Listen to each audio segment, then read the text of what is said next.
Now, how would you feel if a photographer followed you and your children while you're out and about, and then they published the pictures taken online for everyone to see? Well, this is exactly the position our next guest found herself in. Hannah Weller, the wife of British musician Paul Weller, is now campaigning for greater protection for children in the media. Here to tell us more, it's Hannah herself, Hannah Weller. Hello. Hannah, tell us a little bit about it's called the Campaign for Children's Privacy. How did this all come about? Well, my experience was that a couple of years ago, my family were on holiday and Paul took the children out for the afternoon shopping, and a man was just followed them around all afternoon taking photographs. And unknown to him? You didn't stop him or anything? No, he did. No, he did. Sorry, at first we didn't know, but he saw him and asked him to stop. Right. But he was very aggressive, and then he carried on taking photos, and later on we saw them published on the Mail Online. And when we saw the photos, we realised that they'd been followed all afternoon, which, you know, was upsetting. It's just, I think that any parent would feel disgusted if they found themselves in that position, that, you know, someone had invaded their children's privacy like that and made their identity known to the whole world on one of the world's most visited websites. So was the problem that you could see the children's faces? If they'd been pixelated, would that have made it a little bit better for you? Or I think the instance in which they were followed around obviously would have happened either way. That was a distressing situation, but if the photos were pixelated, it would have made me feel a lot better that their identity wasn't being revealed and so their safety wasn't being compromised potentially.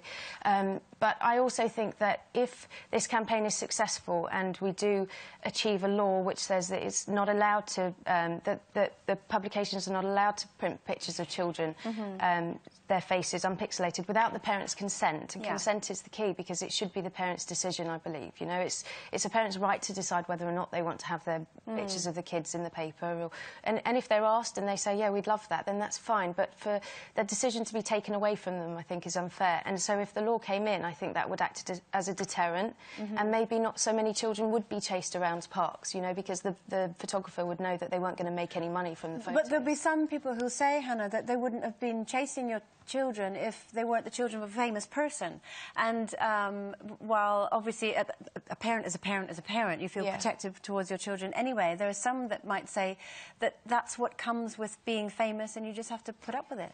I agree when it comes to celebrities being photographed in their private lives. I think, you know, it's unfortunate side effect of the job, and you take the rough with the smooth. But I think that children are children, and it doesn't matter who their parents are. They are completely, they don't have any choice in the matter, you know, and they need just as much protection as other children, sorry.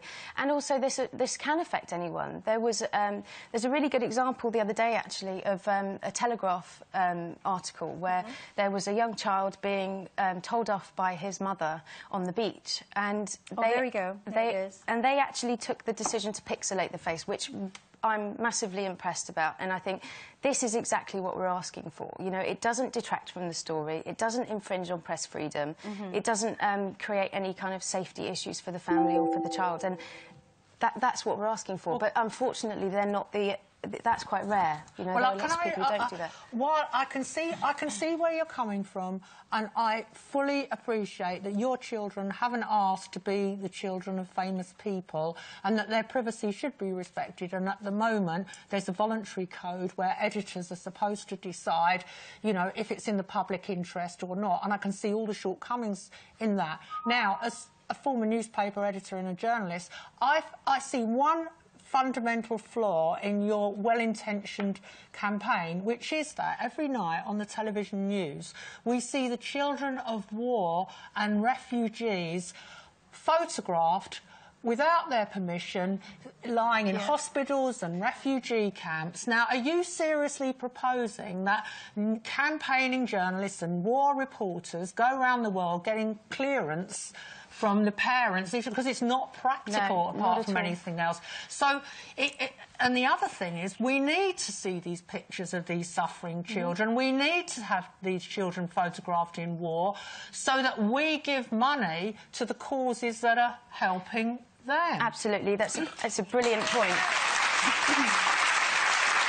It's a really good point, and the answer to that is that there will be a public interest exception. If it is in the public interest to see the images, and often, more often than not, these children are not identified. So it's also a bit different, you know, but there's the identification. Well, they do photograph children at funerals in war zones, and you could argue, well, that's an intrusion on grief. What I'm saying is, who decides that it's in the public interest?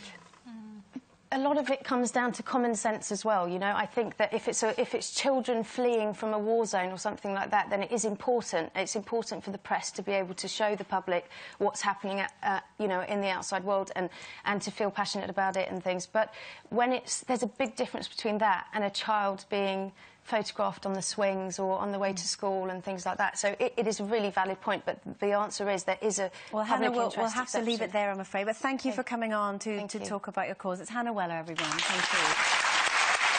That is it for today. Tomorrow it's a Loose Women special when we celebrate this year's Armed Forces Day.